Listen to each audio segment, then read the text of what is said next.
I made so many huge mistakes during my first year of dental school.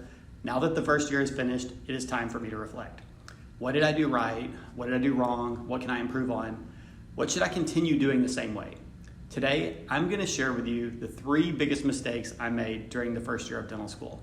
Trust me, I made a lot more than just 3 mistakes. Man, you are one pathetic loser. But these are the ones that I absolutely cannot repeat. If you're starting dental school or dental hygiene school, please pay close attention. I once heard someone say, a smart person learns from their mistakes, but a wise person learns from other people's mistakes. Learn from my mistakes and things will go much smoother for you. Let's see what these big mistakes were on this episode of Dr. Dad the Dentist.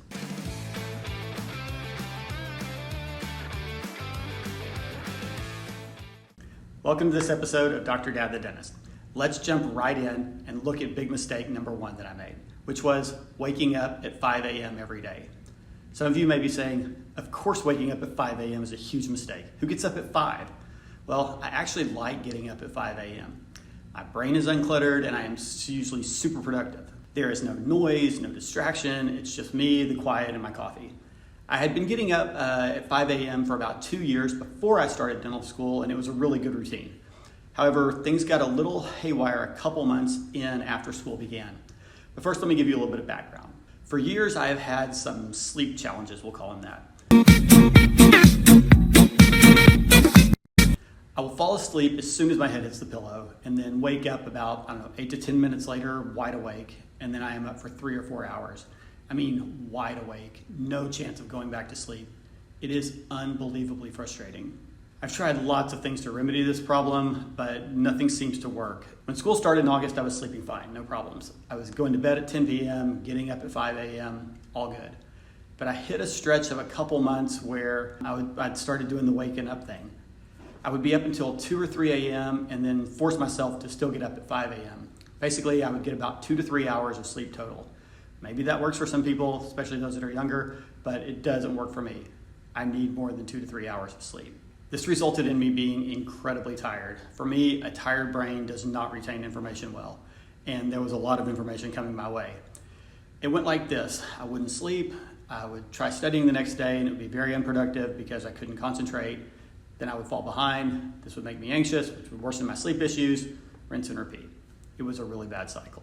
And it wasn't until maybe the end of April or early May until I realized just how bad the problem was. It went on way too long. And at that point, I had to make a change, and I decided that if I had a bad night's sleep, I wasn't getting up at 5. I would just sleep in as late as I possibly could and still be able to make it to class, which was usually allowed me to sleep in until about 7:15 or so.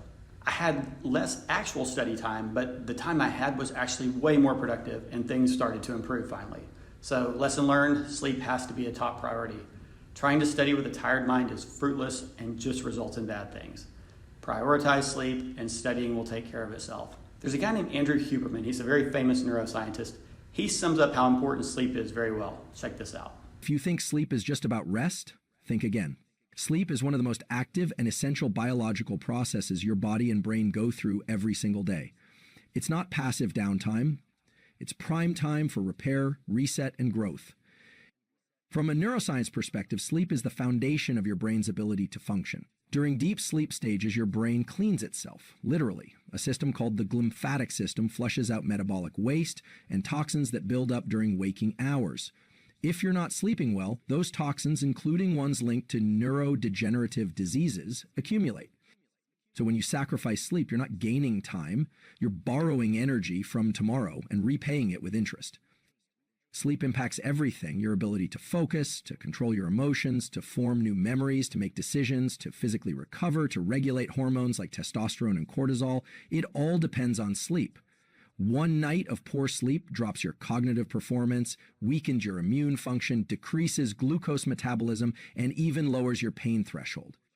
In short, when you skip quality sleep, your body feels older, your brain functions slower, and your willpower gets weaker. So that brings us to big mistake number 2, trying to learn everything. If you watched my video, D1 by the numbers, you saw that we were presented with over 20,000 PowerPoint slides in class during this first year. That is a lot of information. Like any type A dental student, I wanted to do well in all of my classes. Honestly, I'm not one of those people who is going to be first in my class, I know that, but I'm always going to try and do my best. At first, I was trying to learn everything. Some people can learn everything, I know that because I have classmates who got hundreds on everything, but I am not that person. I can tell you that the 50-year-old brain works much slower than the 22-year-old brain. So, for me, I have to put in a lot more effort to get the same results as many of my classmates. Please, that is not an excuse to do poorly or a cop-out or an attempt for sympathy, nothing like that at all, nothing like that. It's just a biological fact. Ton of research on this. Your brain just learns slower as you get older. So what did that mean? It means I just need to work harder to retain the material and to recall the new material. So that's what I was doing. I had absolutely no problems understanding the material as it was being presented, but recalling minute details 2 weeks later on test was much harder especially than it had been when I was an undergrad decades ago. So while it may have taken my classmates an hour to learn stuff, it was taking me probably 2 hours. The big problem is that there are only so many hours in a day.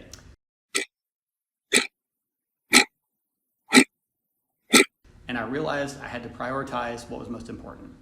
I just don't have enough hours in the day to learn everything to the level that I was wanting to learn it. I first became aware of this after my second biochemistry test. I looked at my schedule and found that I was spending probably about 65% of all of my time studying just biochemistry, and I was in 8 or 9 other classes as well.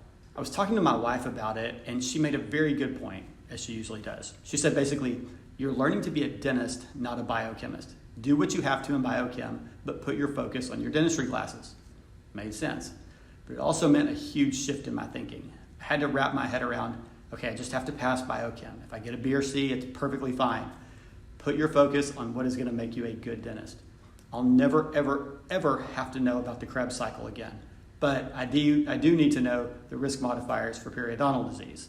I still worked hard in biochem, but I put a limit on the amount of time I spent on it, and I made sure I didn't neglect my other classes at all.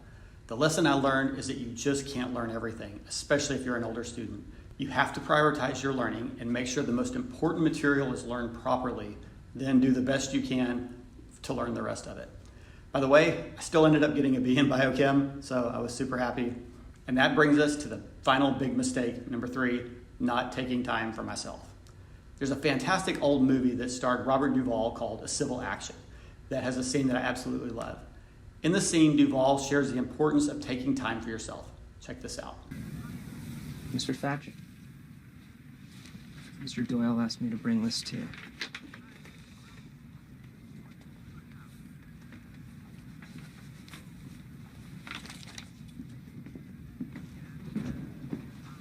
When?